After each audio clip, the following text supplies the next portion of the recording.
Yeah. Oh, I hope that we are not picking up the pieces. So today's question is, oh, by the way, I'm Gary Stamper.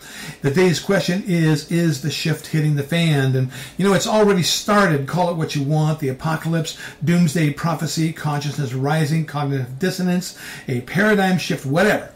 In my opinion, the conditions that provide the opportunity to move to a new level of consciousness has already started. Well, first, let's talk about what's going on, and then we'll talk about how that shifts us. Consider that all of the instability that is happening in the world and all around us is part of a larger cycle of human evolution that will soon turn toward renewal and regeneration. According to Kingsley L. Dennis, author of New Consciousness for a New World, for centuries, indigenous wisdom traditions have talked of an epochal shift on the horizon, of a spiritual renaissance for the earth and her living family. Now the timelines are converging and the potential for an energetic upgrade for humanity is here, but first we must survive and evolve through the current period of transition. As an example, the current economic crisis that began in 2008 is nowhere near the bottom. We have not seen that yet. Consider derivatives. Derivatives are financial instruments whose values depend on the value of other underlying financial instruments. The main types of derivatives are futures, forwards, options, and swaps. The problem here is that derivatives now total more than the sum total of all the global economy. If their value depends on the value of other underlying financial instruments and the market continues down, we're toast. In 2012, the total value of those derivatives are estimated to be between $700 billion and $1.2 quadrillion. According to Wikipedia, in 2011, the GWP totaled approximately $79.39 trillion in terms of purchasing power parity.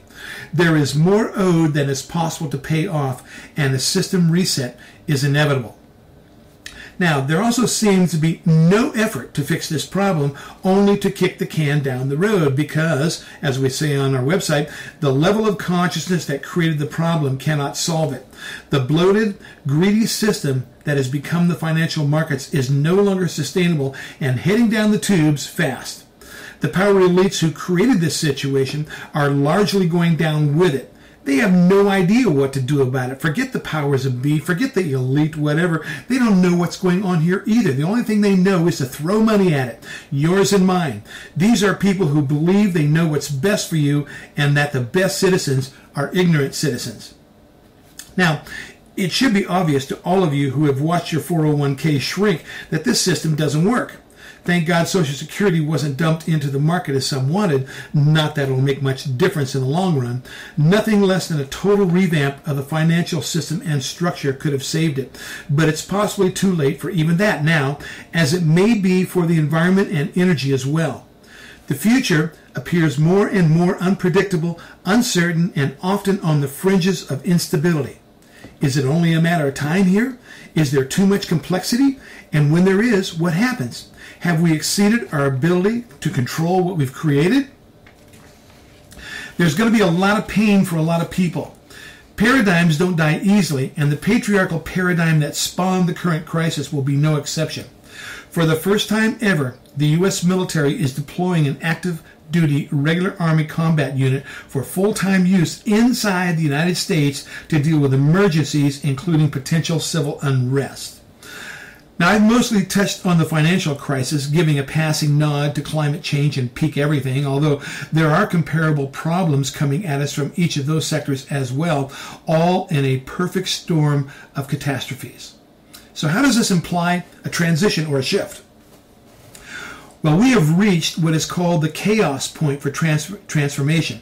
In other words, the moment for paradigm shift.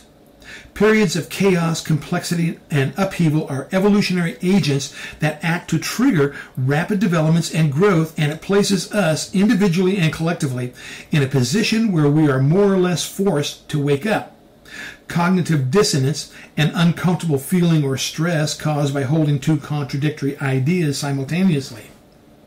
The theory of cognitive dissonance proposes that people have a fundamental cognitive drive to reduce this dissonance by modifying an existing belief or rejecting one of the contradictory ideas. Now, by resolving the dissonance, new belief systems are adopted, usually a higher level of consciousness than before, but not always. Consider the U.S. regression after 9/11 in the United States here.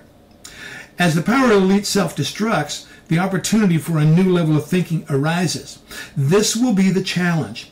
If it doesn't get too rough, where we're struggling for our very survival, and for some it will indeed be that struggle, then we may come out on the other side with new perspectives, a different world market financial structure that is based on the good of mankind as opposed to the profit of a few. Yes, a hope, but what will we have if not our hope and our determination not to repeat the mistakes of the past?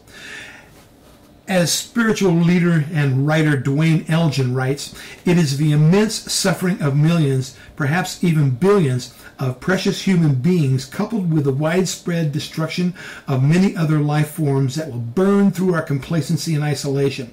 Needless suffering is the psychological and psychic fire that can awaken our compassion and fuse individuals, communities, and nations into a cohesive and consciously organized global civilization.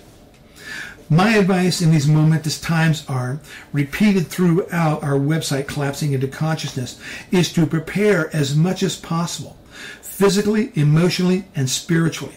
Have at a minimum a couple of months of food and supplies.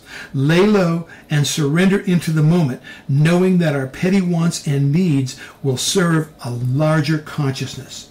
You are the change we have been waiting for, and I, for one, want as many of you as possible around on the other side. Now that's it for this week. This is Gary Stamper for Collapsing into Consciousness, and we'll talk to you later. Bye-bye.